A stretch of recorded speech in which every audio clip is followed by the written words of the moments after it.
අපි හොයක්ගෙන යමු.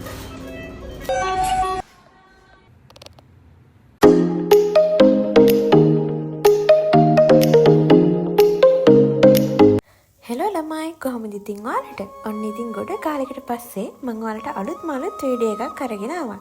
ඉතින් අද මම ඔයාලව එක්කගෙන යන්න හදන්නේ මම ආසම තැනකට. ආසම තැනක් කියවට හොස්පිටල් එකේ මම ආසම තැනක්. මේ තැනට යන්න මම පොඩි කාලේ ඉඳන් ආසාවෙන් හිටියේ ડોක්ටර් කෙනෙක් විදිහට යන්න. ඒත් ඉතින් අපි හැමෝටම ડોක්ටර්ස්ලා වෙන්නත් බෑනේ. ඉතින් නර්ස් කෙනෙක් විදිහට මට අද එතෙන්ට යන්න chance එක ලැබුණා. මේ තියන්නේ එන්නේ තැන. අපි අද යන්නේ තියටර් රූම් එකට. තියටර් එකට යන්න කලින් අපි එතනට අඳින්න හොඳ ස්ක්‍රබ් කිට් එකක් අරගෙන යන්න ඕනේ. ඒ ස්ක්‍රබ් කිට් එක ගන්න තමයි මම මේ හති දාගෙන යන්නේ. අපි එහෙනම් ඒකත් අරගෙන එමුකෝ. යාලා කවුරුත් මම දැක්කේ නැහැ. අපි හොයක්ගෙන යමු. හොයලා ස්ක්‍රබ් කිට් එකත් අරගෙන මම චේන්ජින් රූම් එකට ගිහිල්ලා චේන්ජ් කරගත්තා.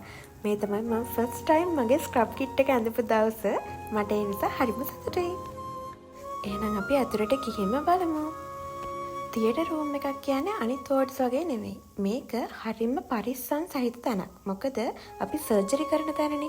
එතකොට ඒ තැන අනිත් වෝඩ්ස් වලට වඩා හරිම පිළිවෙලකට ලස්සනට පිරිසිදුව ස්ටෙරයිල් විදියට තියෙන්න ඕනේ.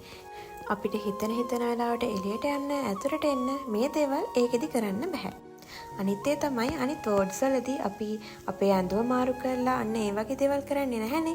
ඒ වුණාට තියටර් රූම් එකේදී අපිට වෙනම ඇඳුමක් තියෙනවා. අපි මාස්ක් දාන්න ඕනේ, ග්ලව්ස් දාන්න ඕනේ, කැප් එක දාන්න ඕනේ. ඒ වගේ දේවල් අපි අනිවාර්යෙන් කරන්න ඕනේ. මොකද තියටර් රූම් එක කියන්නේ ස්ටෙරයිල් පරිසරයක්. තියටර් නර්ස් කෙනෙක් වුණාම අපි ප්‍රී ඔපරේටිව්, ඉන්ට්‍රා ඔපරේටිව් සහ පෝස්ට් ඔපරේටිව් කියන අවස්ථා තුනේදීම කරන්න ඕනේ දේවල් දැනගෙන ඉන්න ඕනේ. ඒ වගේම සර්ජරි එකට කලින් පේෂන්ට් කෙනෙක්ව ලෑස්ති කරන විදිය, ඒ පේෂන්ට් පොසිෂන් කරන විදිය, ඒ වගේම ඒසෙප්ටික් ටෙක්නික්ස්, ඉන්ස්ට්‍රුමන්ට් හැන්ඩල් කරන විදිය සහ ඩොකියුමන්ටේෂන් පාර්ට් එක තියටර් නර්ස් කෙනෙක් අනිවාර්යෙන් දැනගන්න ඕන දේවල්. සර්ජරි එකක් කියන්නේ එක්කෙනෙකුට විතරක් කරන්න පුළුවන් වැඩක් නෙවෙයි. මේකට ලොකු කණ්ඩායමක් ඕනේ. සාමාන්‍යයෙන් සර්ජරි එකකට සර්ජන් කෙනෙක්, ඇසිස්ටන්ට් සර්ජන් කෙනෙක්, ඇනස්තටිස් කෙනෙක්, ස්ක්‍රබ් නර්ස් කෙනෙක්, සර්කියුලේටිං නර්ස් කෙනෙක්, තව ඇසිස්ටන්ට් නර්සස්ලා වගේ ගොඩ දෙනෙක් මේ කණ්ඩායමට ඇතුළත් වෙනවා. සාමාන්‍යයෙන් එක විදිහේ සර්ජරි තියෙනවනේ ළමයි. ඉතින් මේ තියටර් රූම් එකේදී මම ගත්ත එක්ස්පීරියන්ස් අතරින් මම ආසම එක්ස්පීරියන්ස් එක මොකද්ද දන්නවද? එක දවසක් මම මගේ ජීවිතේ පළවෙනියටම මගේ ඇස් දෙකෙන් දැකපු සිසේරියන් සැත්කම දැක්කා. එදා ඔයාලට කියන්න ඒ බබාව එළියට ගත්ත වෙලාවේදී එතන හිටපු ස්ටාෆ් එකේ හැමෝගෙම ඇස් වලට කඳුළු ආවා. ඒක තමයි මම දැකපු සංවේදීම දර්ශනේ. ඒ බබාව එතන හිටපු නර්සස්ලා, ડોක්ටර්ස්ලා හරියට තමන්ගේ බබෙක් වගේ චූටි මැණික, සුදු මැණික එක විදිහේ නම වලින් කතා කර අර තමන්ගේ දරුවෙක් ඉපදුනා වගේ තමයි ඒගොල්ලෝ ඒ වෙලාවේ ඒ හැඟීම විඳගත්තේ. කොච්චර මහන්සි වුණත් ඒ වගේ වෙලාවකදී අර හැමෝම එකතු වෙලා ඒ දේවල් කතා කර ඒ දේවල් hina වෙවි විඳගෙන එහෙම කරද්දි හරි ෂෝයි නේද ළමයි. මං එදා ඒ දේ හොඳටම වින්දා. හරි ඕපදූප ඉවරයි. දැන් මං යන්න වෙලාව ළඟයි. දැන් අපි යන්න ලෑස්ති වෙමු. පේනව නේද? දැන් කළුවර වැටිලා රෑ වෙලා හොඳටම.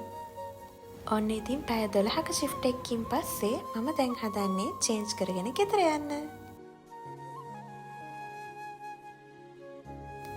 ස්ක්‍රබ් කිට් එකෙන් ආපහු යුනිෆෝම් එකට බැහැලා දැන් අපි ගෙදර යමු. ඉතින් අද දවසේ මම කරපු කියපු දේවල් අහගෙන බලාගෙන හිටපු ඔයාලා හැමෝටම ගොඩාක් thank you. මම කියපු දේවල් වලින් ඔයාලත් මොන හරි දෙයක් දැනගත්තා නම් ඒක මට ලොකු සතුටක්. ඔයගොල්ලෝ මොන හරි මගෙන් දැනගන්න තියෙනවා නම් පල්ලෙහා කමෙන්ට් බොක්ස් එකේ කමෙන්ට් එකක් දාගෙන යන්න. මමත් තාම ස්ටුඩන්ට් කෙනෙක්නේ. ඒ නිසා මම දන්න දේවල් දන්න විදිහට පුළුවන් විදිහට ඔයාලට කියලා දෙන්නම්. හෝ මම සබ්ස්ක්‍රයිබ් කරලා ලයික් කරන්න අමතක කරන්න එපා. ඉතින් මම එකගෙන යන්නත් වෙනදා වගේම මෙන්න මේ ඇවිත් තිබ්බ නිසා මම පරිස්සමින් ගෙදර යනවා. එහෙනම් බයි. ඔයගොල්ලෝ හැමෝම හැමදාම වගේ සතුටින් පරිස්සමින් ඉන්න.